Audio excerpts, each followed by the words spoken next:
वर्गमूल से संबंधित प्रश्नों को कैसे हल करें तो सीखते हैं इस वीडियो में। तो यहाँ पे देखो, यहाँ पे वर्गमूल दिया है और वर्गमूल के अंदर दो मान दिया हुआ है, एक ये और ये के। ठीक है, ये भी वर्गमूल के अंदर है। तो इसे हल कैसे करेंगे, बहुत आसान ट्रिक है। देखो ये 4 अंकों में है, मतलब ये जोड़ा बना रहा है। ठीक है, तो मुझे पता है कि 5 गुणित 5 का मतलब क्या होता है, 25 होता है ना।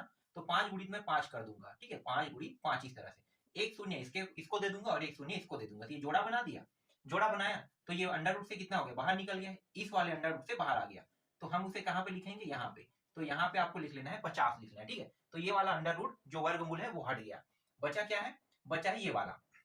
ठीक है, अब ये तो 3 मान में है, तो 3 मान में है तो ये कैसे बाहर निकलेगा। तो देखो सिंपल ट्रिक है, यहाँ पे पीछे में क्या दिया है, एक दिया है ना इकाई अंक में। तो हम किसी का पहाड़ा उतने बार पढ़ेंगे जिसके इकाई में एक आए। जैसे कि 1 गुणित 1 करने पर क्या होगा, एक आता है।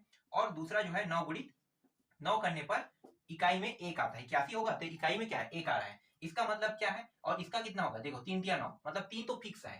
ठीक है, 3 फिक्स है। अब यहाँ पे हम 9 रखें कि 1 रखें। 9 अगर रखते हैं तो ये 1000 से ऊपर चला जाएगा, और 1 रखेंगे तो 961 होगा। ठीक है, तो यहाँ पे 31 रह लेते हैं। तो 31 गुणित 31, देखो ये भी जोड़ा बना दिया, तो यहाँ पे 31 निकल गया। ठीक है, ये भी अंडर रूट से बाहर हो गया। ये समझ में नहीं आया होगा तो मैं आपको एक हल करके बताता हूँ। देखो आप इस तरह से इसे भाग दे सकते हो, 961 को इस प्रकार से भाग दे सकते हैं। ठीक है, यहाँ पे देखो ये सिंगल, ये जोड़ा बना रहा है, ये सिंगल है। तो हम क्या करेंगे, हम किसी का पहाड़ा उतने बार पढ़ेंगे कि इससे ज्यादा ना हो।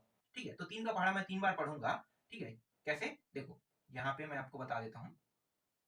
कहाँ पे लिखूं, हाँ ठीक है, यहाँ पे साइड पे कर देता हूँ। 3 का पहाड़ा 3 बार पढ़ूंगा, क्या होगा, 9 होगा।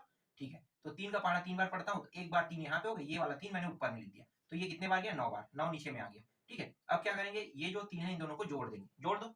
ठीक है, तो कितना हो जाएगा, 6 हो जाएगा, और इसको घटाएंगे क्या होगा, 0। सिंपल भाग है। अब इन दोनों को एक साथ उतार लो, 61 को। ठीक है, अब मैं क्या करूंगा, देखो 6 है, 1 के पहाड़ा अगर मैं 1 गुणित 1 इस तरह से लिखूंगा, और ये 6 जो है 6 अकेले था ना, तो 6 को यहाँ पे लगा देता हूँ, क्या हो जाएगा, 61। ये होगा 61।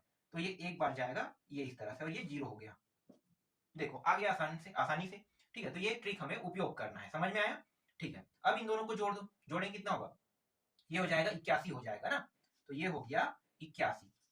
ठीक है, 81, और 81 की कितने गुणित कितने 81 होते हैं, 9 गुणित 9। देखो 9 गुणित 9 मतलब क्या है, ये जो है 9 गुणित 9 हो जाएगा, और जोड़ा बना रहा है, इसका मतलब क्या है, उत्तर क्या हो जाएगा आपका, 9 हो जाएगा। ठीक है, जोड़ा अंडर रूट से बाहर निकलेगा तो 9 हो जाएगा। तो यही क्या है, इसका आंसर है। देखो बहुत आसान ट्रिक था ये।